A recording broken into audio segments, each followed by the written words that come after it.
first new video of the year. And I'm reading Twilight. Awesome. What's up, you guys? It is Miranda. Welcome back to the Weekly Fangirl. I managed to fix my computer so we won't have any issues with videos. Hopefully, God willing. It has been over a month since I did a FanGirl Reads, and we haven't even gotten to the third chapter of Life and Death yet, so without further ado, let's get right into it, shall we? Chapter 3. When I opened my eyes in the morning, something was different. I jumped up to look outside and then groaned. A fine layer of snow covered the yard. Oh no, not that! Anything but snow! All the rain from yesterday had frozen solid, making the driveway a deadly ice slick. I had enough trouble not falling down when the ground was dry. It might be safer for me to just go back to bed now.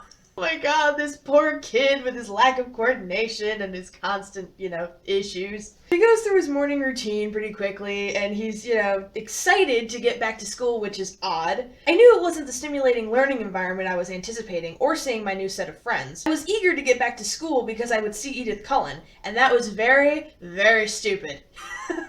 Honey, you don't even know the half of it. I was well aware that my league and her league were spheres that didn't touch.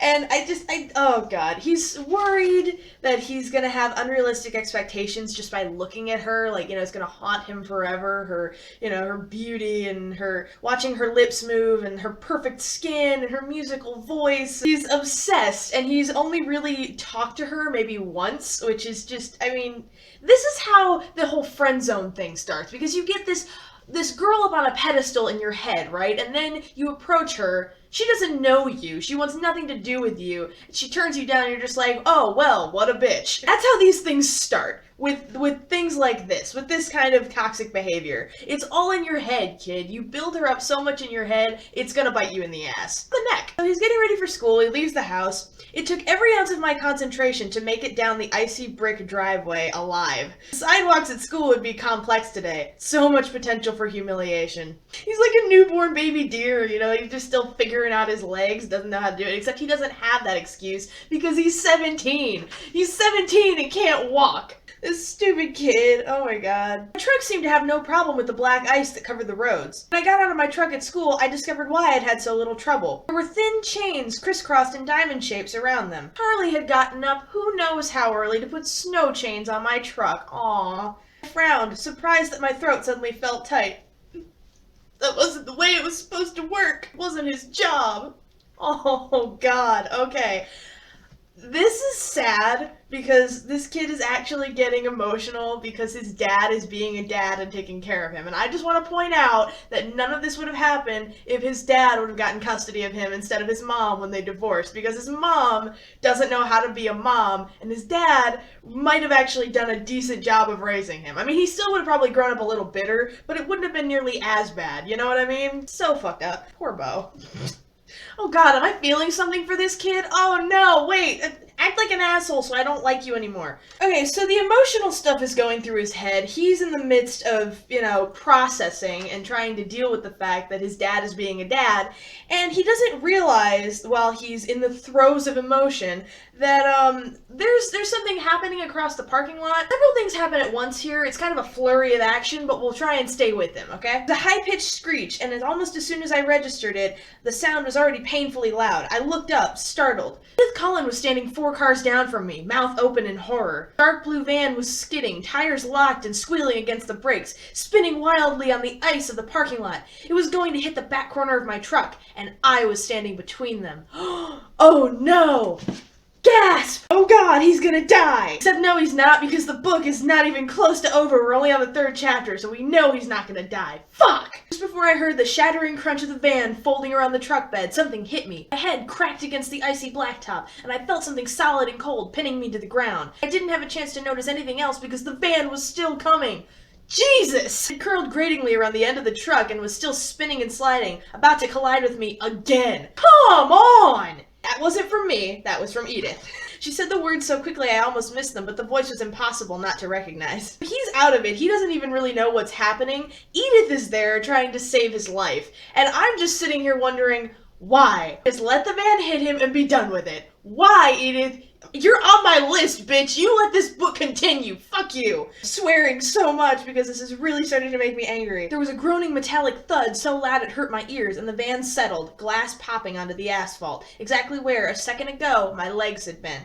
Great. She saved his life, and now we have more of this story. Thanks, Edith. It was absolutely silent for one long second. Then the screaming started. The whole school is like there in the parking lot freaking out. The kids are like traumatized. Edith, by the way, is trying to make sure that he's alright, you know, that he isn't dead or unconscious or whatever. And in the midst of all of it, and it's probably due to shock, he's focusing on like the wrong things at the entirely the wrong time. Like he should be focused on his safety, but he's more worried about the fact that she was standing 4 cars away from him and now suddenly she's right here. How did you get over here so fast? I was standing right next to you, Bo. You were over there. You were by your car. No, I wasn't. I saw you. Oh, I was standing with you. I pulled you out of the way. Shut the fuck up. That's not what happened. Please, Bo. Why? Trust me? Why would he trust you? Okay, fine. We'll talk about this in a minute. It took 6 EMTs and 2 teachers to shift the van far enough away from us to bring the stretchers in. I wanted to die when they put on the neck brace. Okay, let's just put this in perspective for a second, shall we? You're on a stretcher in a neck brace and now you don't have to go back to school. You were worried the whole day was gonna be full of you falling down on the pavement, hadn't even made it to the sidewalk, and now you're out of school. So just put it in perspective, you're not dead, you could be, so stop moaning about it, alright? I'm back to hating this kid, yes! Fuck you, Bo! This kid is hopeless. Oh, and then Charlie shows up and goes into full-on dad mode, and Bo's trying to talk him down, the EMTs are trying to talk him down, and he ends up giving the ambulance a police escort to the hospital with the cruiser and all that, and Bo is just mortified. It felt ridiculous the whole time they were unloading me. What made it worse is that Edith simply glided through the hospital doors on her own. Like a dancer, ooh. Oh, and then, so the girl, who's Taylor, she's from his government class, she's the one that hit him. She's freaking out. Like, she's coming in, she's got bandages on her head, the EMTs got her on a stretcher too, and so she's trying to apologize to him when it wasn't her fault. Dude,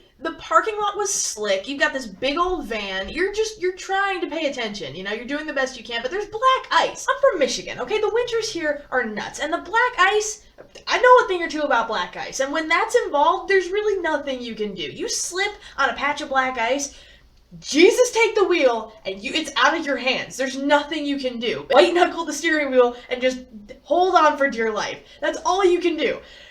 So, she's freaking out over nothing, is my point here. Anyway, okay. So Bo's trapped in the ER, harassed by Taylor's constant apologies and promises to make it up to him. No matter how many times he's tried to convince her that he's fine, she continues to beg for forgiveness, so finally, he's closing his eyes and like trying to ignore her, trying to pretend he's asleep in the hopes that maybe that'll shut her up and she'll go away. Edith comes back into the mix, and Taylor starts apologizing to her, and she goes, "Oh, no, it's fine. No blood, no foul. You couldn't be more obvious if you tried, Cullen. Come on." "So what's the verdict?" she asks me. "There's nothing wrong with me, but they won't let me go. How come you aren't strapped to a gurney like the rest of us?" "It's all about who you know," she answered. "But don't worry, I came to spring you." The doctor walked around the corner and my mouth fell open. She was young, she was blonde, and more beautiful than any movie star I'd ever seen. Like someone sliced up Audrey Hepburn, Grace Kelly, and Marilyn Monroe, took the best parts and glued them together to form one goddess. That's a sentence. And Stephanie Meyer actually wrote that. Slicing people up and gluing them together to make one perfect person. That's not weird. So no surprise, this is Edith's mom, Dr. Cullen. He's talking to Bo, trying to see, you know, "You alright? How's your head? X-rays look good. Your head, how's it doing?" Edith said, "You hit it pretty hard." He says it doesn't hurt that much, and she's like, "Oh yeah, it sounds like you were pretty lucky." "Lucky Edith just happened to be standing next to me," he counters, and I'm just... This kid doesn't know how to lie, and Edith has probably gotta be standing there staring at him, just staring daggers, like, "Can you shut the fuck up about that already?" "Oh, well, yes," Dr. Cullen agreed, suddenly occupied with the papers in front of her. Then she looked away at Taylor and walked to the next bed. It made me sure the doctor was in on it. Yes, of course she's in on it. She's the matriarch of this vampire family, my god! But you don't know that yet, so I guess I really shouldn't be this angry at you, but I'm gonna be angry at you anyway because you're annoying me. So that whole situation is over, and he rounds on Edith because they're alone together again. He's like, can I talk to you for a minute? She's trying to put him off. She's like, your dad's waiting for you. There's other important things. She's trying to put him off her scent and trying not to make a big deal out of this, but at the same time, she's getting really frustrated with him because he won't let it go. Just pull an Elsa and let it go, Bo. My God. Oh God, it's been 2 years. I really shouldn't be quoting Frozen. Oh, sorry. What do you want? She sounded annoyed. Of course she did. You owe me an explanation, I reminded her. I saved your life. I don't owe you anything. Yeah, no, actually, point of order, she's right. She doesn't owe him shit. She saved him from being crushed by a van, not once, but twice. So, yeah, no, I don't know why she owes you a thing, kid, really. I flinched back from the resentment in her voice. Why are you acting like this? Oh, you hit your head. You don't know what you're talking about. Her tone was cutting. How can it... never mind. I'm not gonna look too hard into this. Nothing wrong with my head. I beg to differ, but we won't talk about that. What do you want from me, Bo? I want the truth. You can't handle the truth! What do you think happened? She snapped. No, you weren't standing next to me. Taylor didn't see you either. The van was going to crush us both, but it didn't because you pushed it out of the way. You think I lifted a van off you? Her tone questioned my sanity, but there was something off. It was like a line delivered by a skilled actor. Just nodded once. She smiled, hard and mocking. Nobody will believe that, you know. I'm not going to tell anybody. Why does it matter? It matters to me. I don't like to lie, so there better be a good reason why I'm doing it. Can you just thank me and get over it? Thank you, I said, and then folded my arms, waiting. You're not gonna let it go, are you?